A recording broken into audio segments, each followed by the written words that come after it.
उमेदवारी अधिकृतरित्या जाहीर झालेली आहे, काय आहे पहिली बाब? नाही, पक्षश्रेष्ठांचे आभार की एवढी मोठी जबाबदारी दिली. 3 वेळा सोलापूर शहर मध्यची आमदार आणि आता हे तिकीट, तर खूप मोठी जबाबदारी आणि इलेक्शन आपल्याला लोकशाही पद्धतीने लढायचं आहे.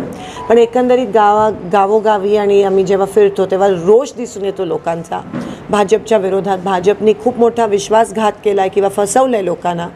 आणि सोलापूरचे विषय असतील, पाण्याचा असेल, एअरपोर्टचा असेल, शेतकऱ्यांचे विषय असतील, आरक्षणाचे विषय असतील, भाजपने फक्त गाजर त्या ठिकाणी दाखवलं आहे.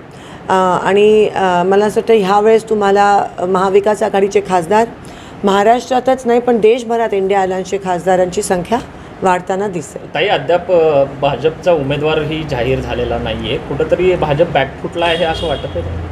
मी त्यांच्याबद्दल काय प्रक्रिया देऊ, पण आम्ही तर कामाला लागलो कारण का आमचं खूप आधी ठरलेलं.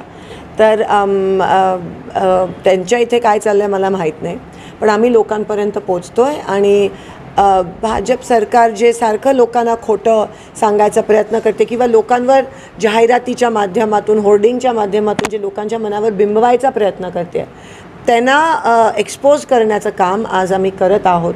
कारण सोलापूर जिल्ह्यात सगळे आमदार आणि खासदार त्यांचे आहेत. एकमेव मी विरोधी पक्षाची आहे आणि माझं हे कर्तव्य आहे की ज्या जनतेने एवढे वर्ष काँग्रेसला आणि शिंदेसाहेबांना साथ दिली त्यांना वेठी सोडून चालणार नाही. आणि म्हणून त्यांच्यासाठी आम्ही ही लढाई लढत आहोत. खरं तर अरविंद केजरीवाल यांना अटक झालेली आहे. खरं तर आता निवडणुकीच्या मोसममध्ये देखील अटक केली जाते सत्ताधारी पक्ष. म्हणजे तुम्ही समजू शकता की हे किती खालच्या पातळीला जाऊन राजकारण करतात. जसं रशियामध्ये प्युटिननी इलेक्शन घेतलं, विरोधक सगळे जेलमध्ये आणि अर्धे देशाच्या बाहेर, आणि तरी म्हणतात लोकशाही आहे. मग ह्याच्यावरून कळतं की किती दबावतंत्र वापरत आहेत, किती घाबरलेले आहेत आणि किती बॅकफुटवर गेले. मागच्या वेळेस म्हणायचे की मोदी लाट आहे किंवा सुनामी आहे असं म्हणायचं. आता मला नाही वाटत राहिलं आहे. जर तुम्ही गावोगावी गेलात तर लोक आपल्या देशातली खूप हुशार आहेत आणि आता मात्र त्याला त्यांची जागा दाखवतात. 400 पारचा नारा देखील दिलेला आहे, याकडे कसं? ही नॅरेटिव्ह आहे, ही फक्त त्यांचा माइंड गेम आहे. पण 400 पार नाही, ते थडी पार, हद्द पार होणार आहे त्यांची. याचं मी तुम्हाला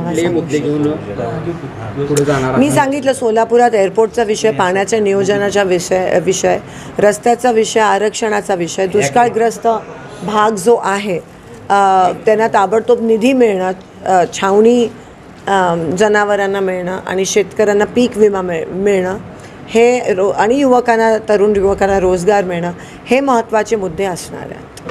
ठीक.